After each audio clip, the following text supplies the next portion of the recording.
Hey y'all, it's Hannah from Half Acre Heart, and today we are going to do my first 2021 full garden tour. So let's go. Hi Duck Duck!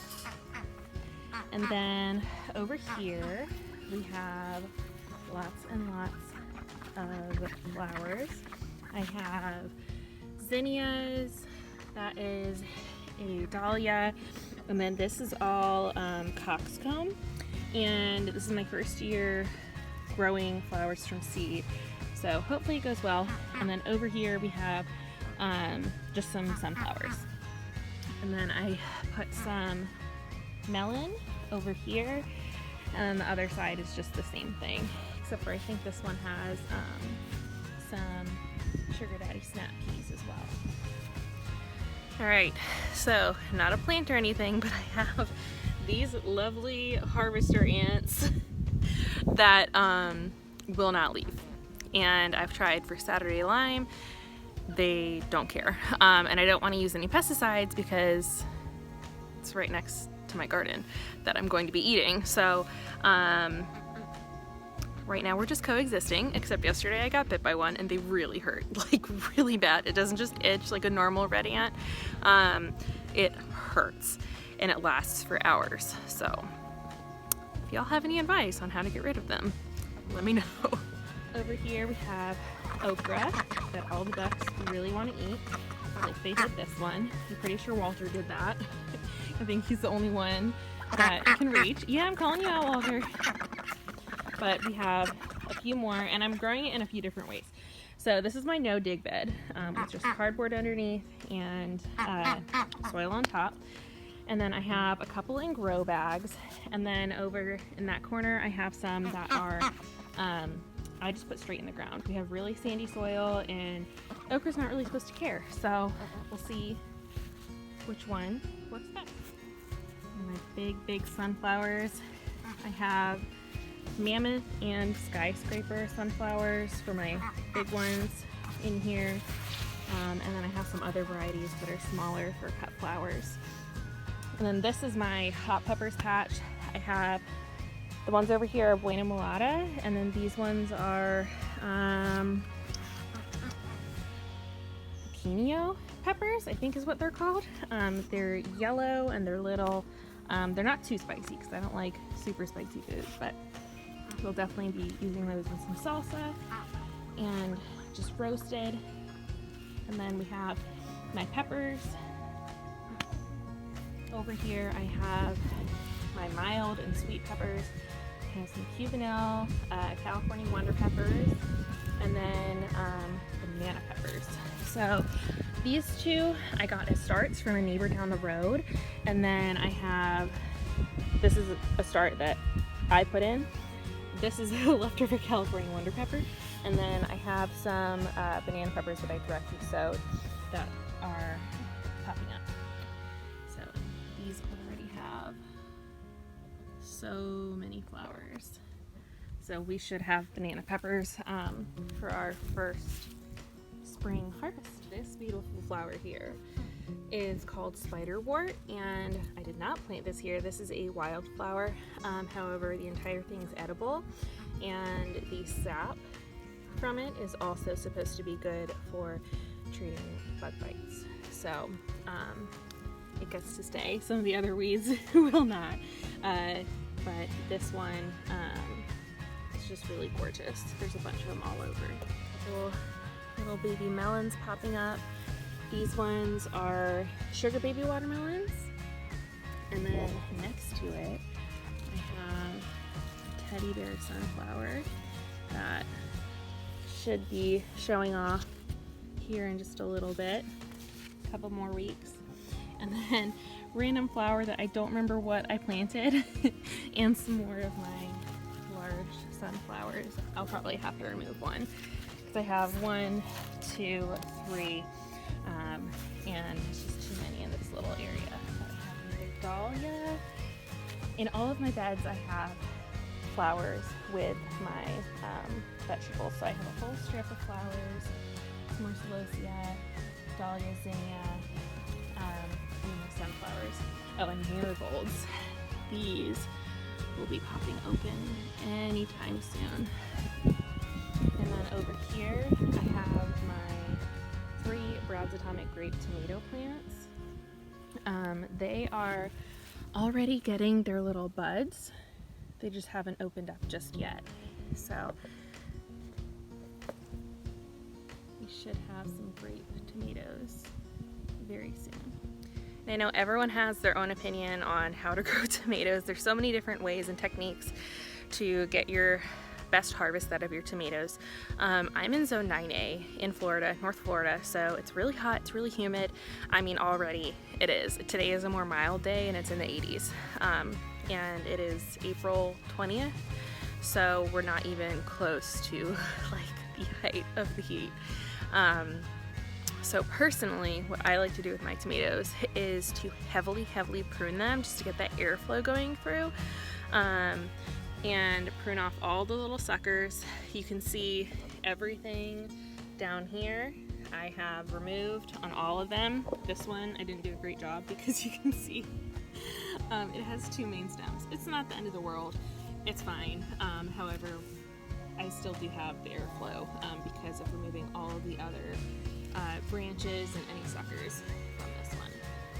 So this one I do need to kind of take a good look at and see what else I want to trim off of it. But they're growing really nicely, and pretty soon I should stop having to trim off of the bottom and only remove suckers. And then on this end of the bed I have my beets. Do you see this stuff right here? So this is called dog vomit slime mold. And I was really worried when I first saw it. Obviously I was concerned about, you know, if my beets were still going to be edible, how it was going to affect their growth. But I did a little bit of research, and having this fungi or any fungi in your garden is actually a sign that you have really healthy soil. So I did attempt to get rid of it a little bit before I read that it was actually a good thing. It will not harm any of my plants. So I'm just gonna leave it be now. And you know, it's not the prettiest, but can't really do anything about it. And if it's actually a good sign, then I'll just leave it. This is my little grow bag section. These are carrots, a couple different varieties. I think it's can't remember exactly which one, but I have Cosmic Purple, and then I also have I think it's Long Rouge, so red carrots in here, so they have a long time to go. And then I have my radishes, plenty of radishes for roasting. And then come over here, this is my lettuce bed, and I also have some nasturtium, and then the spiderwort. So this is actually not naturally growing here in this bed. My daughter picked this one and just stuck it in here like a week ago, and still the blooms are opening and closing every day. So I plucked another and did the same thing, and it's still doing just fine. So if you find some in your yard and you want to place them in your garden because they're beautiful, just pick it. Doesn't even have the roots. Like, that's just picked. No roots attached to that at all. So yep. And then we have, I would call this a volunteer, however I think what it actually is my daughter took one of the seeds that I gave her when I was planting something else and dropped it here. So this bed I have my paste tomatoes, just 4 plants. I did Amish paste and raspberry Liana, and honestly I can't remember which, but whichever variety these two are doing much better. They're growing much faster. You can see all the little clusters of flowers that should be opening soon.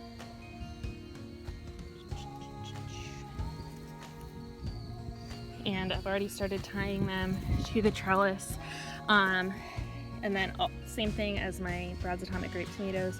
I have been taking off all of the branches on the lower end, and then also pruning the suckers, and basically anything below the trellis I want no foliage, just for that airflow. And so I'm not getting the splashback from when I'm watering or when it rains onto those leaves. So these two are not quite to that point where they need the extra support, or I can really prune off all that much, but hopefully they get there because they were all planted at the same time, all transferred at the same time. Hi birds!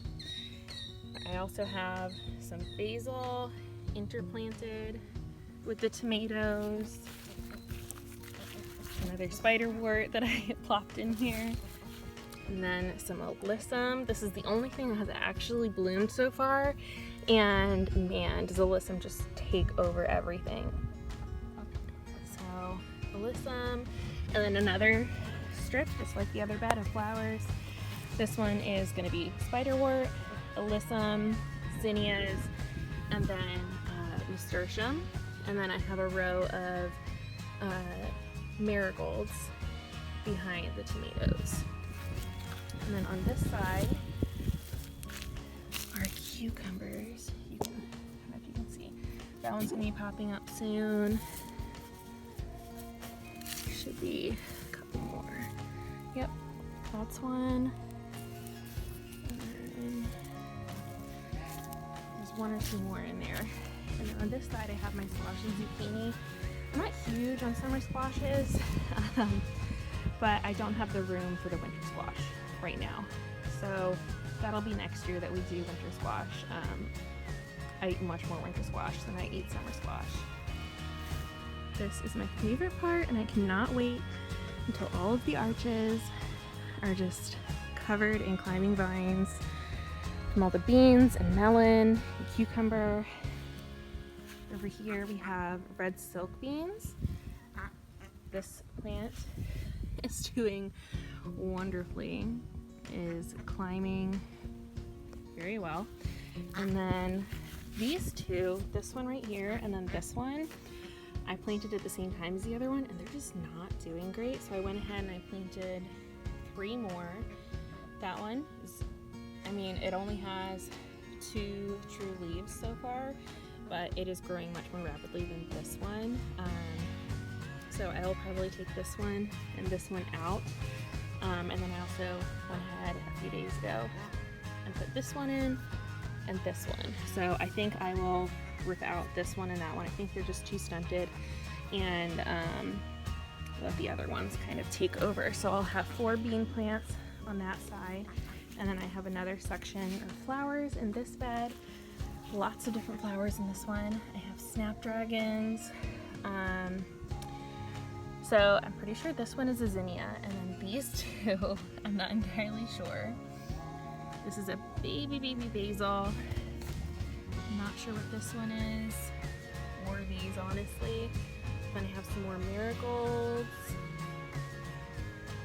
and alyssum behind my cucumbers.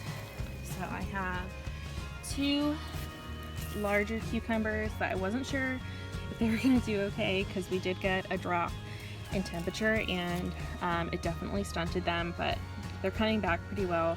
I feel like cucumbers are just so prolific that even if you do have a little bit of a stunt, they'll still come back and they'll produce just fine.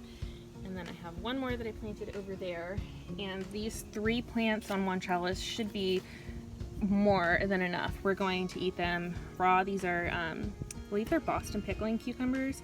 I love pickles, so we're gonna make some pickles, relish, and then I also eat them fresh. And over here I have 3 more sunflowers. They will continue to grow and grow until they get their heads, and I haven't decided if I'm going to leave all 3, because I do have behind them some Chinese string eggplant that I think might end up needing the space. Some marigolds, and then these are my slicer tomatoes all along this trellis. I have 6 different plants, 3 varieties, and I actually lied. One of them is a Brad's Atomic Grape tomato. I had an extra plant and I had an extra space, so put it over here. But these 2 are terracotta tomatoes, so they will be a beautiful orange color. You can see this one. I've had to attach the trellis already. And it is flowering. Might have a few more flowers coming in over here. Yep. And then this one is another terracotta that is just not growing at the same rate, and I'm not sure why. And then this is the Brad's Atomic Grape that also is not really growing. Again, I don't know why, because the tomatoes all around it and the other Brad's Atomic Grape tomatoes are doing fine. So this is a Black Beauty. It's not all that big just yet, but it is flowering. I think I might actually take off these flowers because I am not ready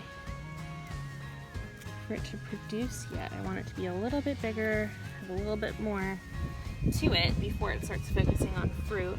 But this one is another Black Beauty, and this one also wants to start producing, and this one I'm going to allow. So and this one is also already tied to the trellis. Once it gets a little bit taller, this branch will also go.